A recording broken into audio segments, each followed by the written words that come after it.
On a quiet afternoon, a barefoot, hungry man slipped through the gates of a grand estate and saw a billionaire's daughter sitting in silence, her face shadowed by sorrow. Then he did something extraordinary. He began to dance, not for money, not for food, but simply to bring a smile to her face. What happened next would change their lives forever. James Harrington was one of the wealthiest men in the city. His empire spanned technology, real estate, and finance, earning him the nickname, the Midas touch, as every venture he touched turned to gold. Yet, behind the towering walls of his Pacific Heights mansion, his greatest challenge wasn't business, it was the silence of his daughter, whose laughter he ached to hear again. His only child, Sophia, once a vibrant 8-year-old, had been paralyzed in a tragic car accident that also took the life of his beloved wife, Margaret. Sophia's laughter once filled the house like a melody. She used to race through the gardens, chasing fireflies. But now, she sat quietly in her wheelchair, gazing out the window, her spirit dimmed. At first, James fought it with his wealth. He flew her to Switzerland for surgery, to Japan for therapy, to Boston for cutting-edge treatments. Every effort ended in the same heartbreak. Sophia's smile faded. Her laughter vanished. She rarely left her room except when her caretaker wheeled her into the garden. James, though stoic and reserved in public, felt his heart break each day as he watched her stare blankly into the distance. But one warm afternoon, something unexpected happened. Sophia sat quietly in the garden, her eyes fixed on the iron gates, lost in thought. She noticed movement from the corner of her eye. A man, barefoot and ragged, slipped through a gap in the hedge. His clothes were tattered, his pants too large for his lean frame. His hair was unkempt, his hands rough from life on the streets. But when he looked at Sophia, his eyes sparkled with a quiet mischief. Without a word, he began to dance. It wasn't a polished performance or something you'd see on stage. His steps were exaggerated and comical, his arms flailing like a clown's, his body twisting in absurd, playful ways. At first, Sophia just stared. Then a small giggle escaped her lips. The man widened his eyes and pretended to trip, catching himself with a dramatic flourish. Sophia clapped her hands. And then, like a miracle, she laughed, a pure, unrestrained laugh that echoed across the estate. The man grinned and danced harder, spinning, hopping, and rolling on the grass like a performer in a circus. Sophia's laughter grew louder. His name was Daniel. At least, that's what he told people when asked. Few knew his full story because he rarely shared it. What the locals did know was that Daniel had no home. Some nights he slept under the overpass near the city's main highway. Other nights, he found shelter in abandoned lots or doorways. He had no family anyone knew of, no bed except the cold pavement. But Daniel had one thing that kept him going, his joy. When hunger gnawed at him, when sleep eluded him, he danced. When passers-by ignored him at crosswalks, he danced. He danced for strangers on the street, and sometimes they tossed him a few coins. Dancing was his voice, his shield, his way of escaping the pain of being unseen. That afternoon, Daniel had been wandering past the billionaire's estate. He peered through a gap in the gate and saw Sophia sitting quietly nearby, her small face resting on the arm of her wheelchair, her eyes heavy with sadness. Something stirred in Daniel. He thought, I know what sadness feels like. If I dance for her, maybe I can make her smile. Maybe I can chase her sadness away. So, he slipped through the hedge and stepped into the garden. He began to dance, pulling silly faces and moving in exaggerated, ridiculous ways. When Sophia laughed, it felt like a victory greater than finding a meal after a long day. Her laughter made his heart race. He danced harder, wilder, fueled by each clap and giggle. In those precious moments, Daniel forgot he was barefoot, hungry, and homeless. He wasn't a beggar or a man from the streets, he was just a person bringing joy to a child. What he didn't realize was that he wasn't just making Sophia laugh, he was changing her life, and his own, forever. Inside the mansion, James Harrington heard it. He froze. He hadn't heard that sound in months. He rushed to the terrace, expecting a miracle. And in a way, he found one. His daughter was laughing, clapping, her eyes alive again. The source of her joy wasn't medicine, therapy, or money, it was a homeless man dancing barefoot in his garden. From the terrace, James's first instinct was anger. How had this ragged stranger breached his estate? Where were the security guards? Was he dangerous? His fists clenched, ready to call out and have the man removed. But then he saw Sophia. Her cheeks were flushed with excitement, her arms moving with a strength he hadn't seen in months. Her back, usually slumped, was upright. Her laughter, loud, unbridled, full of life, filled the air. James stopped in his tracks. For months, he had spent millions on doctors and treatments, only to watch his daughter sink deeper into despair. Now, in less than 10 minutes, this barefoot man had brought her back to life. James didn't understand it. He didn't trust it. But he couldn't deny what he saw. He stepped behind a stone pillar, watching silently. His chest tightened, not with anger now, but with something he'd nearly forgotten, hope. As Daniel danced and Sophia clapped, James realized something profound. This stranger was doing for his daughter what all his wealth could not. Daniel returned the next afternoon, slipping through the hedge as he had before. He didn't come to steal or beg. He came with a quiet mission in his heart, to make Sophia laugh again. He had slept under a tarp the night before, his stomach empty, but he woke with a smile. He had found something bigger than hunger, purpose. As he stepped into the garden, he saw Sophia waiting near the gate, her eyes bright, hands ready to clap. "You ready?" he asked, raising his arms like a vaudeville performer. Sophia giggled and nodded. Before he could start, James Harrington stepped forward. Daniel froze, recognizing the look of adult authority that often came before a shout or a shove. He held his breath, ready to run if needed. Sophia's voice broke the tension. "Daddy, please don't send him away. Please." James studied the man closely for the first time. His shirt was frayed at the collar, his pants hung loose on a frame too thin. His bare feet bore scars that spoke of a hard life. But his eyes were steady, not defiant, not weak, just steady. "What's your name?" James asked. "Daniel," the man replied. "Why did you come here?" Daniel swallowed. "I saw her. She looked sad that first day. I thought maybe if I danced, she'd laugh. I didn't come to take anything, sir. I just wanted to give something small. I can leave if you want." The words were simple, but they struck James like a revelation. "Where do you live?" he asked, softer now. "Anywhere," Daniel said. "Under the bridge sometimes. Or empty lots. I dance for pocket change sometimes. Other times, I dance for myself so the hunger doesn't win." Sophia's eyes welled up. "He makes me happy, Daddy." James glanced at his daughter. Her cheeks glowed, her posture strong. He noticed her fingers twitch, a small movement, but one he hadn't seen in months. He took a breath. "Okay. You can stay for today, in the open where I can see you. No trouble. Understand?" Daniel nodded quickly, relief washing over him. He turned to Sophia with a grin. "Showtime?" She clapped, and the garden became a stage once more. One day turned into 3. 3 became a week. James instructed the guards to let the man in at 4 p.m., he leaves at 6. He eats before he goes, he added. Daniel arrived each day with new ideas. He danced like a windmill, told funny stories about street vendors, and mimicked the grumbling of taxi drivers. He made sound effects, fell dramatically, stood with a flourish, and crossed his eyes until Sophia's laughter shook her shoulders. But it wasn't just laughter. Something deeper was happening.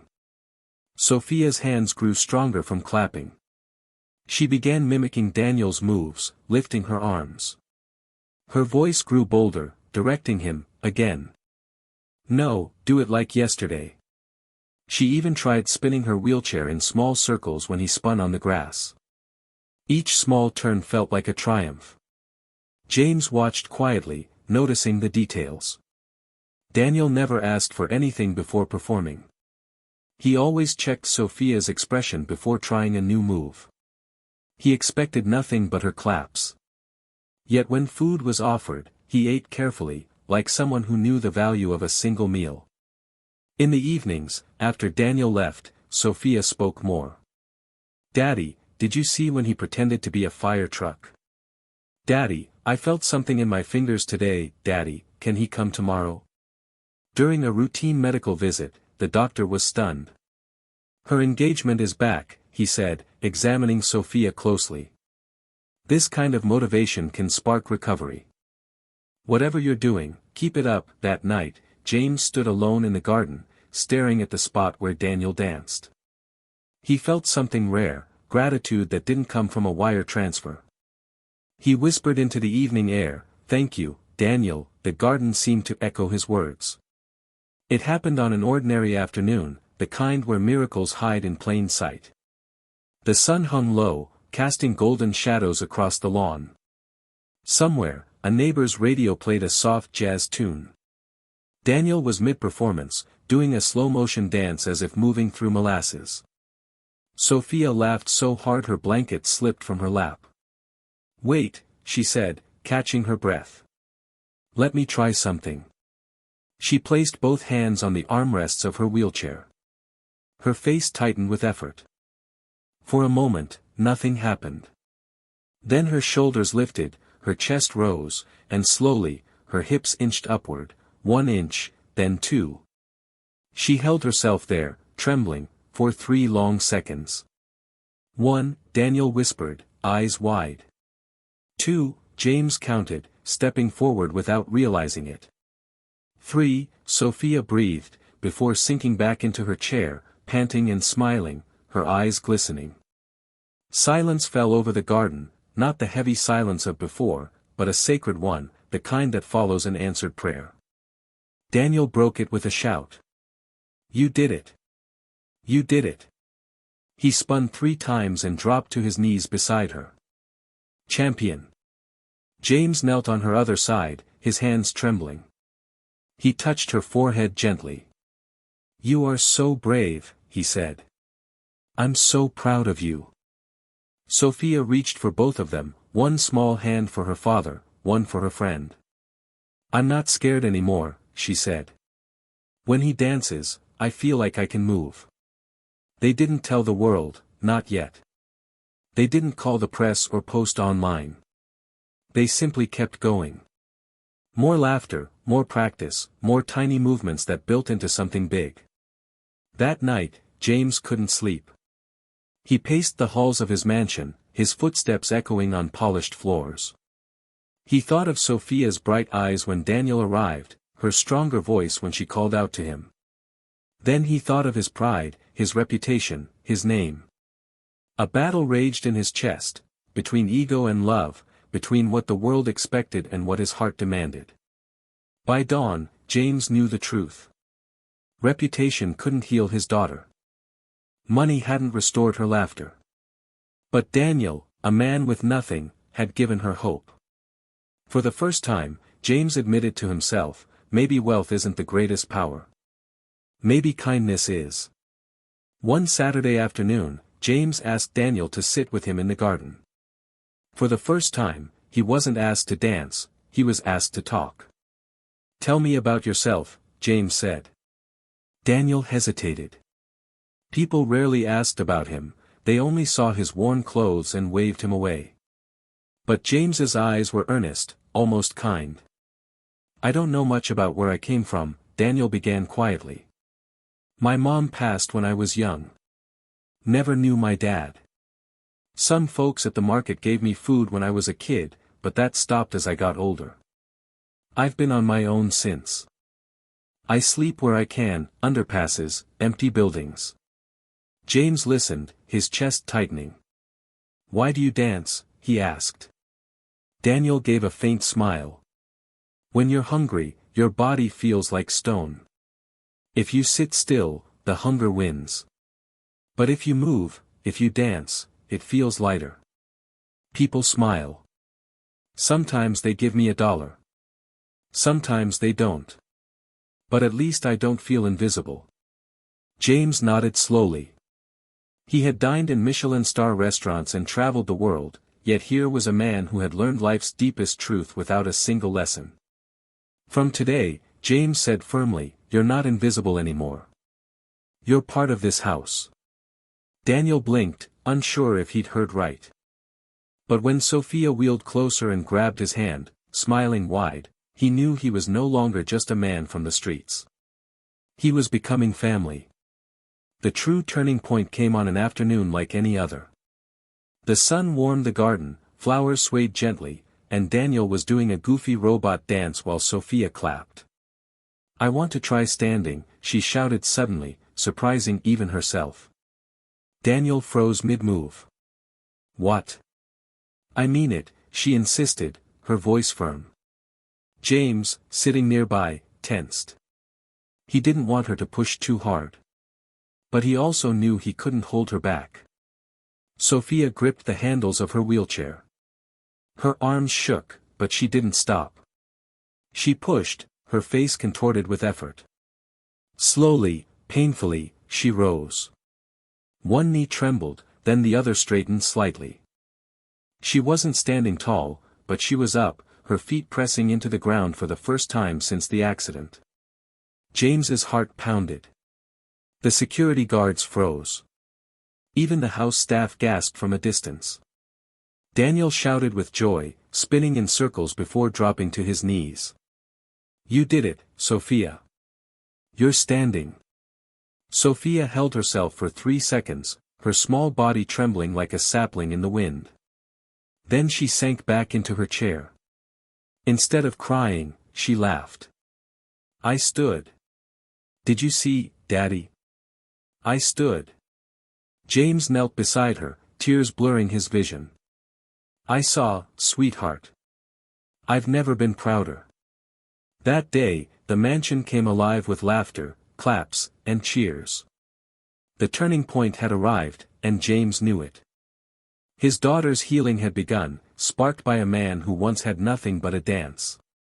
That night, long after Sophia slept, James sat in his study.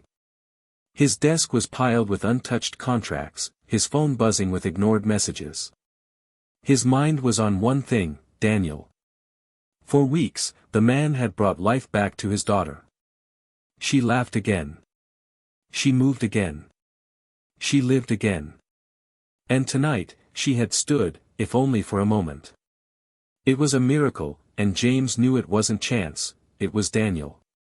He found Daniel sitting quietly on the back steps, arms wrapped around his knees, staring into the night as if unsure he belonged. "You shouldn't be out here alone," James said gently. Daniel shrugged. "I'm used to it, sir." "Not anymore," James replied, his voice steady with promise. "This is your home now. You're part of this family. You'll eat 3 meals a day. You'll have a bed, a roof, and a chance to build a life. You'll never wonder where you belong again." Daniel's eyes widened, his voice trembling. "Thank you, sir." James turned to him, his own eyes glistening. "Listen, Daniel. You've given my daughter something no money, no doctor, no treatment could. You gave her hope. And anyone who gives hope isn't just worth knowing, they're worth loving." For the first time in his life, Daniel felt truly seen. Tears slipped down his cheeks. That night, he slept in a soft bed, safe under a roof, in a place he could call home. The cold nights of the streets were behind him. The story soon spread across the city. A billionaire had opened his doors to a homeless man. To some, it was foolish sentimentality. To others, it was profound courage. Headlines blazed, "Billionaire Harrington adopts street dancer." The city was divided between skepticism and awe. Some of James's business associates pulled him aside. "James, this could ruin your reputation. A homeless man in your mansion. What if he steals? What if he embarrasses you? Think of your image." But James had changed. "My image," he said calmly. "My daughter is standing again. She's smiling again. That's the only image that matters." Sophia herself was fierce. "Daniel is my friend. He makes me strong. If you don't like him, you don't love me." Her words silenced doubters, because while some scoffed, many were inspired. Neighbors whispered, "A man from the streets is helping Sophia walk again. Maybe kindness is greater than wealth." Through it all, Daniel remained humble. He didn't care about headlines or gossip. He danced every day, laughed with Sophia, and shared his gift. The mansion, once silent, was alive. Mornings began with Sophia calling for Daniel. Afternoons rang with laughter as he performed his quirky routines. Evenings ended with shared dinners, where Sophia teased her father for smiling more. Slowly, Sophia's therapy progressed. With Daniel cheering her on, she took small steps, then longer ones. She still used her wheelchair at times, but fear no longer held her back. She was living again. James, too, was transformed. He was no longer just a billionaire chasing deals, he was a father rediscovering joy, guiding and protecting Daniel like a son. One day, Sophia looked at Daniel and whispered, "I'm not alone anymore. I have a brother." James laughed, but his heart swelled with pride. His house was no longer just a mansion, it was a home. One evening, as the sun painted the sky in hues of amber and rose, James stood in the garden watching Sophia take careful steps, Daniel holding her hand. Her laughter mingled with his playful shouts. In that moment, James understood something new. Money was useful, but true wealth lay in his daughter's laughter, in the courage of a man unbroken by hardship, in the love that bound them together. He whispered to himself, "I thought I had everything. But I had nothing until this man came." From that day, James Harrington was known not just as a wealthy man, but as a man of heart. Daniel was no longer the homeless man, he was a Harrington. And Sophia's story became a beacon of hope, proof that sometimes the cure we need comes not from medicine or money, but from love, kindness, and an unexpected friendship.